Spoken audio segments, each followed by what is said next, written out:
What's up, everybody? I'm Scott.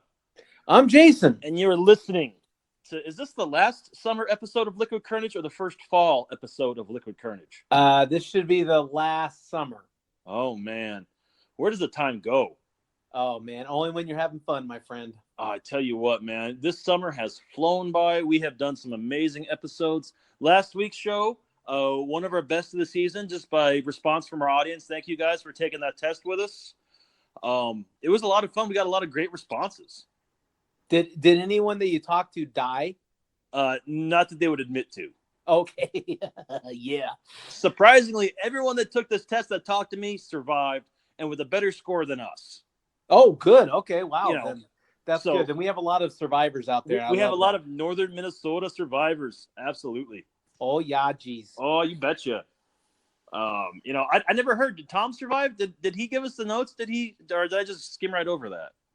No, he stopped listening to the list. So he probably died.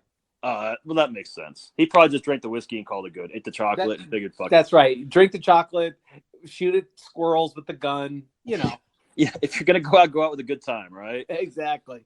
Oh, man. He did chastise us on one thing, and it was our insensitivity to the fact that we did release on September 11th, and we did give a scenario on a plane crash. So if anyone did put two and two together with that, we do apologize. It was not our intention. Best laid plans, man. The road to hell is laid with the best laid plans. Well, it was not our intention, but I felt like I should say something. As it takes one person to get annoyed at us again, and then we're issuing another apology. So we do apologize for anyone that might have got a little butthurt over nothing. So on with the show. How are you, my friend? I'm good. Before we get too far into any major topics, this weekend I went to go see the podcast Crime Junkies. They were doing a tour around the United States, and we paid the money to go watch a podcast. They did the podcast live, basically, but they do it as a show. And I'll just say that from my perspective, everyone who I went with loved it, thought it was the greatest thing. I didn't like it so much. I didn't like it. Is that because we do want it? It's like watching how your food gets made in the kitchen. Yeah, kind of. It was kind of like, just put it on Podbean. We'll be fine. Yeah, I didn't enjoy as much as they did. So was their chemistry good? Was like did they have Liquid Kernedge chemistry? I gotta be honest. It seemed to me kind of canned, like they had pre-wrote the jokes and pre-wrote some of the dialogue. Now, maybe that's just how they came across. I don't know. But they're so organized in their normal podcast that it made it sound like it was really organized for the discussion.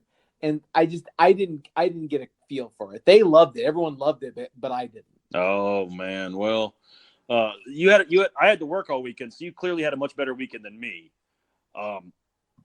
So I just lost my whole train of thought right there. That's how busy this week has been. That's never good. Yeah. Well, it was our annual golf tournament, so a lot of people said that wasn't work, but it does. It takes a lot of work to be at the golf course at 6 a.m. for the setup, getting everybody off and golfing, and then you're basically just concierging the whole time, checking on people, having a good time with them, but running back and forth. And then there's the post tournament awards and then cleanup.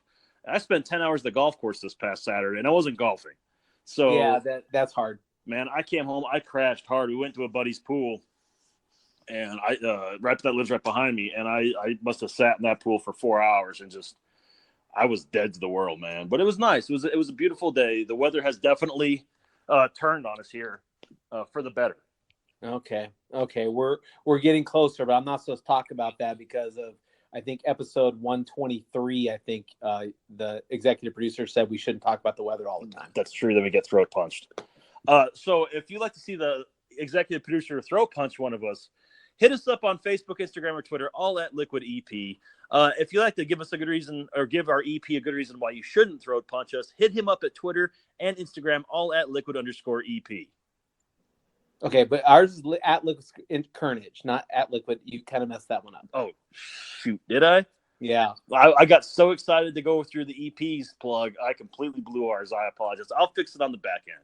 Okay, well, I was going to say, that was the other thing. On this podcast, they played bloopers that were recorded and kept. We need to do that because we don't keep our bloopers. I thought you kept our, like when I yelled at the dogs. No, because we're so pure in our recordings, I rarely ever have to cut. That's true. You know what I mean? In fairness, you only cut whenever Anchor, our host, drops out on the recording. We have to pick up where we left off.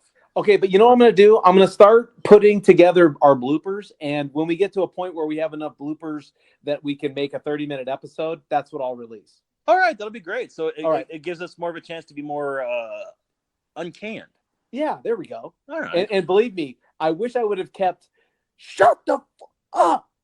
I think you did keep it because it was on an actual podcast. Oh, that's true. Okay, it was an actual opening.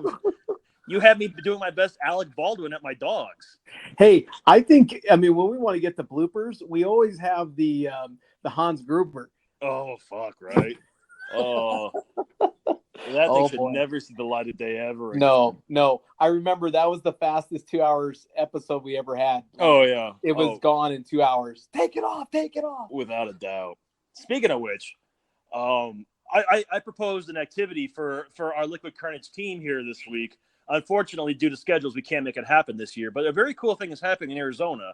There's a company that's doing an escape room that mirrors the Jason Voorhees Friday the 13th series over on I-17 at Lake Cordes by Prescott. And I thought it would be a great idea for you, the EP, and I to go out and do this one night, but schedules couldn't line up. But hopefully, maybe next time I come down to Phoenix, the three of us can go off and do a team-building escape room.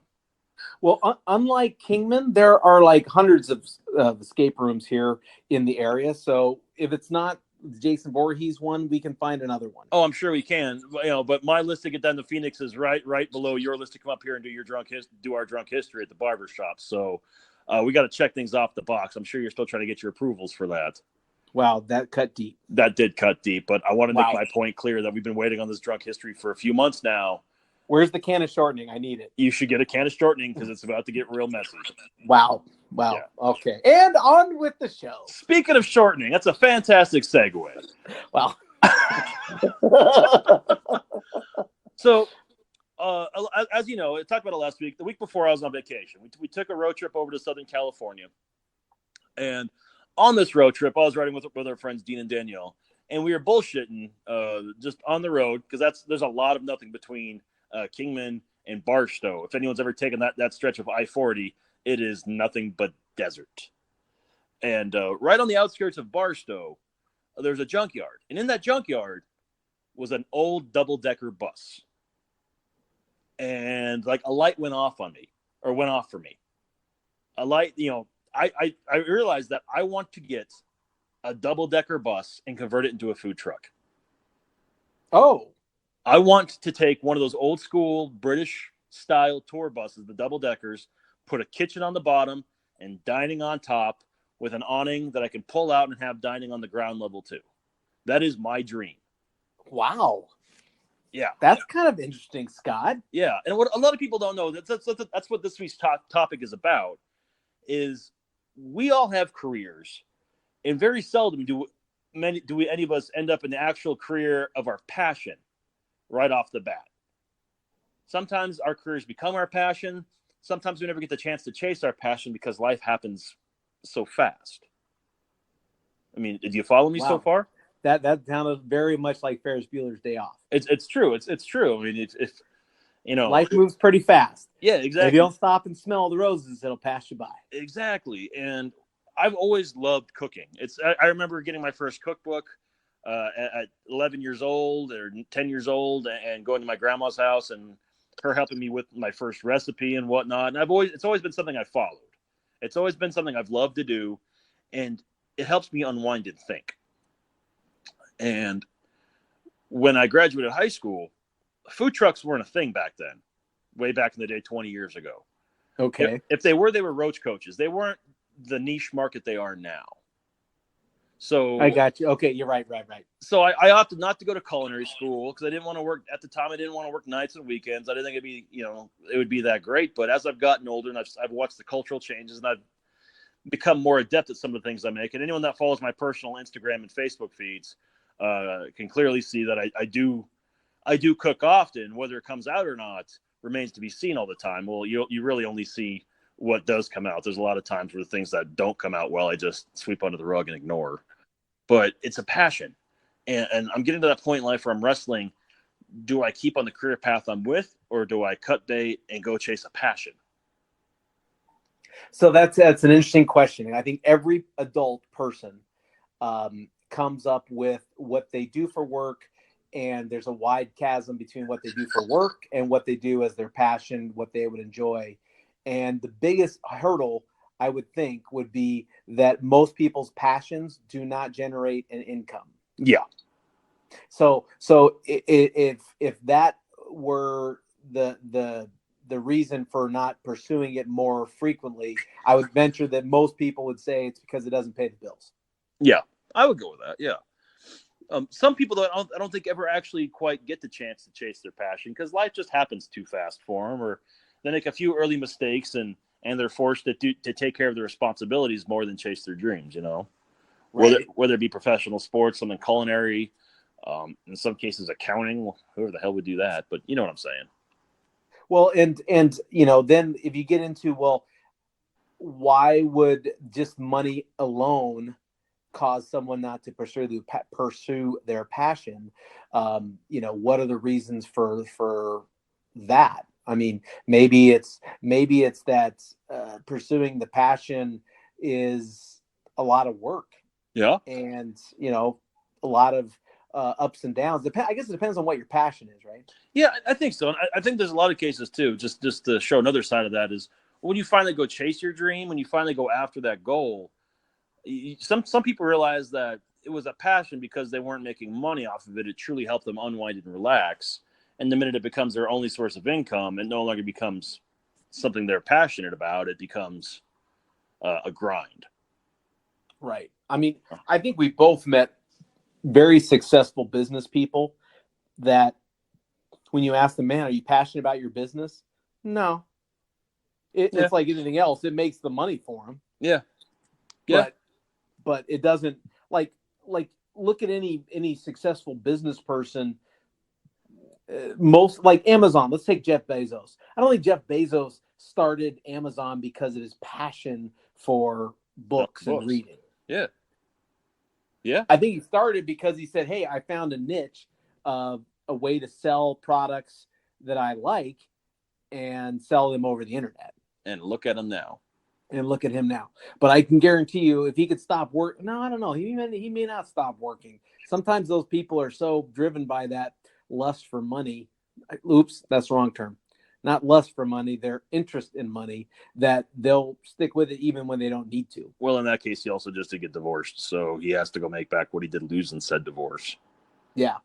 I mean, even if he still has $160 billion afterward, he did have double that here less than a year ago. And so, I mean, if we take your example, so what do you think is the biggest hurdle stopping you from pursuing your passion? A few hurdles. One financially. Explain. To get the kind of bus that I want, you'd almost have to find a graveyard bus like I found, one that's in a junkyard, and fully restore it. That could be and retrofit it to what you need to have a full kitchen in the back, to have everything you need for water, electric, being self-sufficient, just putting the tables and chairs in, getting up to health code, making sure the engine can run. You're looking at easily, before you even open up and sell your first item, maybe $500,000 if you're lucky. Oh, okay, that's a lot. Yeah, I mean it's basically building another restaurant from the ground up. Okay. So I think that's the biggest hurdle. But if you can explain your vision, explain your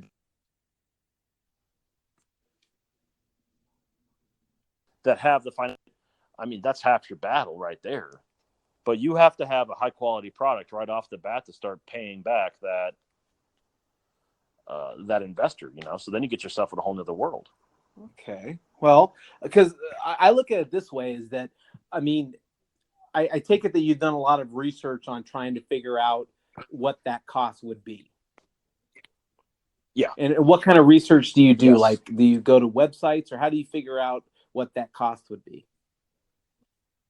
Well, first off, you have to. You never know what you can find on eBay. So you Google it, you eBay it, you see if those things already exist, and if they do, on the off chance, what are they going for? You research how do you build, how do you retrofit a food truck, like cost replacement for parts and whatever else.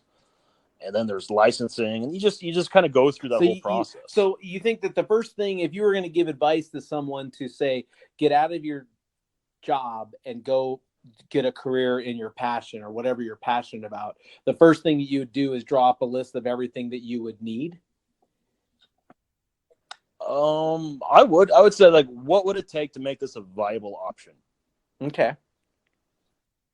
So if you're going to go all in, what's it going to take to make this go all in? So are you pretty good on, are you a pretty big planner? Oh, honestly, it's part of my job. So I think it depends on the scenario. So in this case, yeah, I would say I'd be a pretty good planner with it. All right. Because I think that one of the things that I feel like for myself personally has been always an obstacle is that I will find reasons and ways to stop something before it even starts. Like I'll overthink myself that, oh, I can't do this because it's going to cost too much money, or, oh, I couldn't do this because it's just going to be way more than I want to put into it. So yeah, nothing, and then I'm already putting blocks or hurdles in front of pursuing that passion. Yeah. So what would you recommend? Like, how would you help someone like me? That's also part of being an adult is you have to risk manage this and play devil's advocate. What makes this a viable option versus what doesn't make it a viable option. Like, are you passionate about what you do now, Jason? No. So if you could chase what your dream job, what would that dream job be? Probably I would be a writer. So what's stopping you?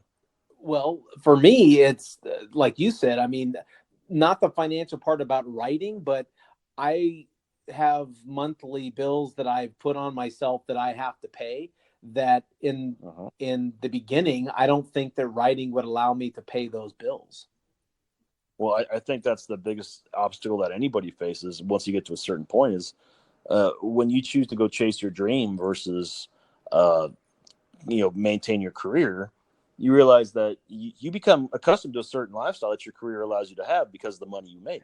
I don't know, Scott. I hear a lot of these like true stories about people, and there are some people out there who just, I don't care what it takes. I'm going to be an actor, right? And that's all. So their focus and their passion, nothing is their hurdle. Nothing goes in front of them. That is something that is unique. Not everybody has that kind of drive, ambition. A lot of people don't have that, and that's probably why they don't pursue their passions, because they'll talk them. It's almost like they have too many things to bring their focus out from them focusing on getting it done. Yeah, I think the other part of that, though, too, is a lot of those people do it at young enough age. They don't have anything to begin with, so you can't lose something you've never had. Okay.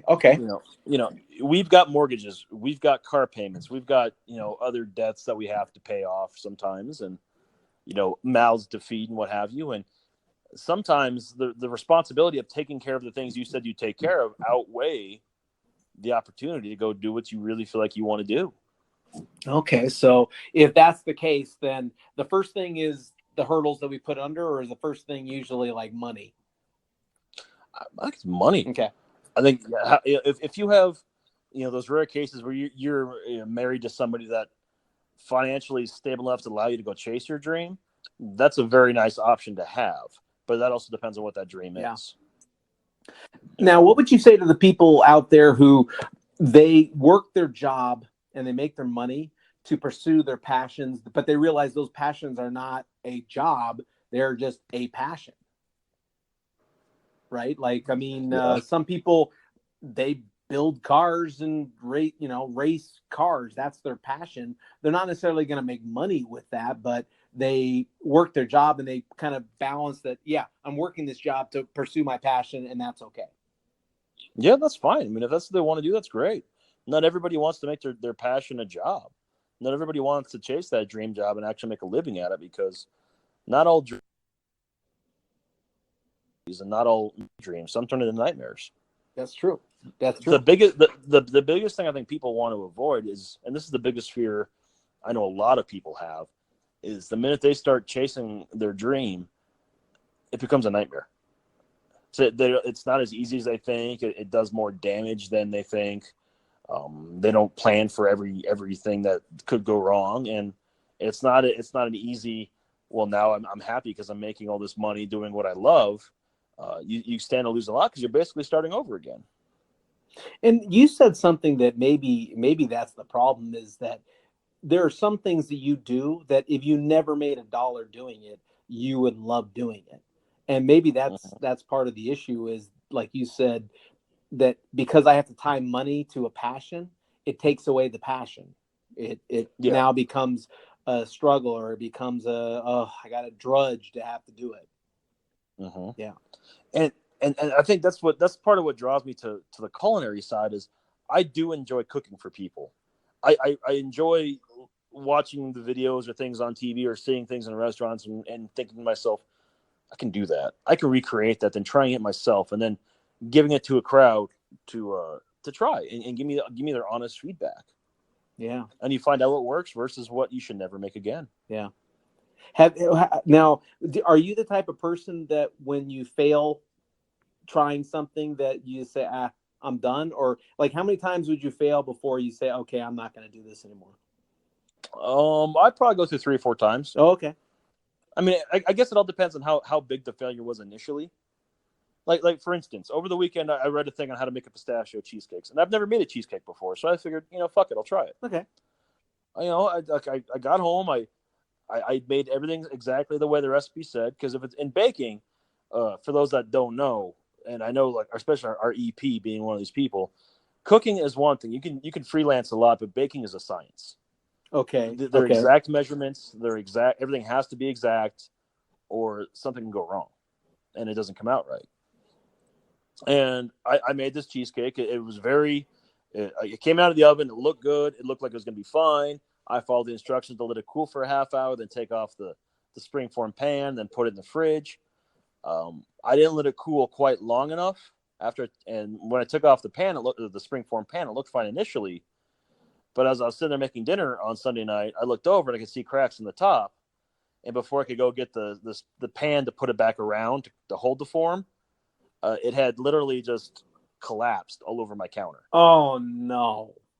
So now I've got pistachio cheesecake parfait in my fridge because I was able to save it. But it sounds good, though. Yeah, the flavor was there. It sounds but good, yeah. I mean, and it's just that mistake of, like, next time I leave it in the springform pan and then I cool it overnight and take it off when I know it's cold and I know it's had time to set. But I've never made one before, and that's trial and error. Sure. But then to me, that's half the fun of cooking. Right. I would rather try and experiment with something like that, and knowing where I can go fix it next time versus trying one thing. Well, that wasn't good. I don't ever have to do that again. Yeah, I'm with you. Now, the only other thing that I think gets in my way is that there are certain things that I need to do in order to be able to do. Let's take my example, writing. There are certain things that I have to do to write and to write successfully, in my opinion.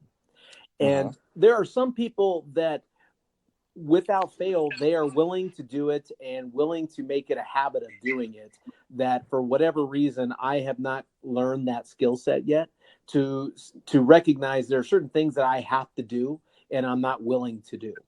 And I would imagine that when anyone's trying to turn their job into a passion career, that there are times where, I don't want to do it. I don't think it's important to do it. I'm tired of doing it, but I've got to do it. And they're willing to do whatever it takes to pursue that. I'm not one of those people. What do you say to those people that are on the fence? Like, I need to do something, but I'm just not willing to go the extra mile for it. Then why are you trying? And if you're not willing to sacrifice something to get something, then what are you doing? Yeah. So don't even try. Yeah. I mean, it's a very wise man once taught me 50 no's yes is still a yes.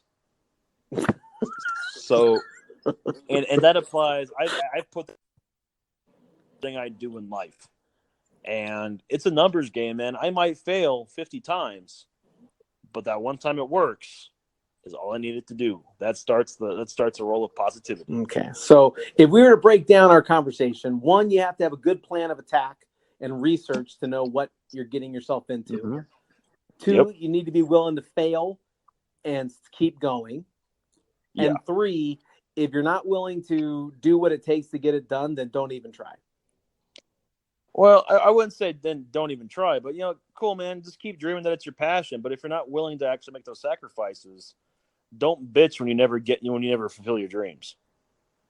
Right. I see what you're saying. Yeah, I don't necessarily bitch that I'm not a successful writer making money off writing, but I recognize that until I'm willing to go and do the work that needs to be done to do it, I will never be.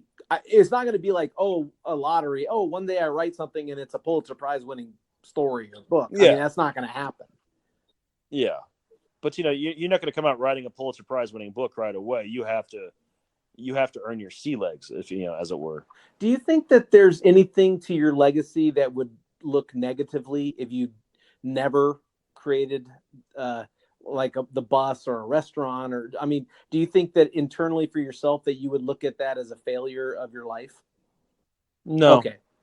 Not at all. No, that's one of those that's one of those dreams where if I had the opportunity and I can make it work, absolutely, but it doesn't define me. Oh, okay. Okay. I mean, I think I've done enough in my time as a professional to where other things have defined my legacy professionally.